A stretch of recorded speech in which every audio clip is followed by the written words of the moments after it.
সন্ধ্যার আলো তখন কখনোই সরল হয়ে ওঠে না, বরং তার মায়াজালে জীবনের ক্ষুদ্র ক্ষুদ্র প্রতিচ্ছবি নাচে। গ্রামের সেই পুরনো মাটির ঘরটিতে জানালার ফাঁকে ঝলমল করছে শেষ রোদ। রিয়া জানালার ধারে বসে আছে। নীরবতা তার চারপাশে ঘনিয়ে আসছে। এই নীরবতাটা তার হৃদয়ের ভেতর থেকে শুরু, কানে কানে ফিরে আসে, মুখোমুখি দাঁড়ায়। আজকে বলবো কালির দিন হয়তো এমন হতে পারে না।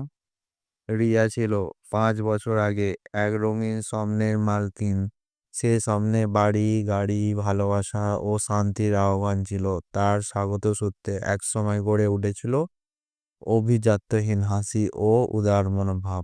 কিন্তু মানুষের জীবন কতটা অনিশ্চিত, কখনো ব্যক্তি স্বার্থ, কখনো পরিবেশ, কখনো দুর্ঘটনা, সব মিলিয়ে ওঠে প্রবল বাধা। 3 বছর আগে রিয়ার বাবা এক কালো দিনে এক দুর্ঘটনায় হারিয়ে যান। রিয়া ও তার মা তখনই গ্রামের বাড়িতে গিয়েছিলেন একটু কাজের সম্বন্ধে। খবর পেয়েই তারা ফিরে আসেন, কিন্তু হঠাৎ ফিরে পাওয়া হলো না বাবার জীবন। জীবন যে কত কঠিন মন নেবে তা কেউ জানে না। সেই দিন থেকেই রিয়া ও মায়ের জীবন ছেদ পড়ে, আবির্ভাব, অর্থনৈতিক, সামাজিক সব দিক থেকে। বাবার মৃত্যুর পর সেগুলো পুরোদমে হয়নি। প্রাথমিকভাবে বেশ কয়েকটি কাগজপত্র ঠিকঠাক ছিল না, মৃত্যুর পাসপোর্ট, মৃতদেহ শনাক্ত, বিমার কাগজ, সবকিছুই জটিলতার জালে আটকে গেল। রিয়া ও তার মা গ্রামের দুর্বৃত্ত অফিসগুলোতে ঘুরে ঘুরে বেড়াতে থাকলো। প্রতিটি অফিসের দরজায় ঢোকেন, অপেক্ষা। ফেরার পর দিনের পর দিন নির্ঘুম হয়ে গেল। অনেক রাতে তারা ঘুমায়নি, হয় সিদ্ধান্ত বুঝে তুলতে পারেনি।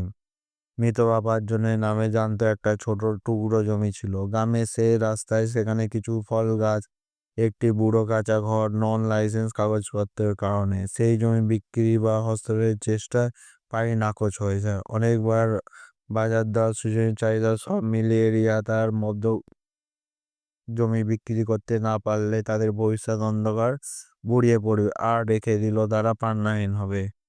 মা সংসার ভার একই বহন করতে লাগলো। খেতে রান্না, ফসল সংস্কার, গ্রামে অদূরে মিঠাই বিক্রি, সবকিছু মিলিয়ে দিনে তারা রাত্রিকে হারাতে লাগলেন। মাঝে রাতে হয়তো ভালো দিন আসে, বিক্রি ভালো হয়, দানা ভালো হয়, আবার তখনও তারা চাষে মন ভরে নিত। কিন্তু সেই দিনগুলো খুব ঘন ঘন আসতো না। প্রিয়া পড়াশোনা চালিয়ে যেত চেয়েছিল। স্কুল ছিল প্রতি ঘন্টায় ঘন্টায় হাঁটা ও ফিরে আসা। অনেক সময় বিকেলের দিকে গরুর গাড়ি ঘাস খাওয়াতে যেতে হয়, আবার স্কুল থেকে চলে আসতে হয় অন্ধকার পথে। তার বই ছড়িয়ে পড়ে, কখনো কুটির আলোর কম, কখনো পুড়ে যাওয়া ফ্ল্যাশ লাইট, সব মিলিয়ে সে পড়ার সুযোগই পেত অনেক কম। তার মেধা ভালো ছিল, কিন্তু অবকাঠামো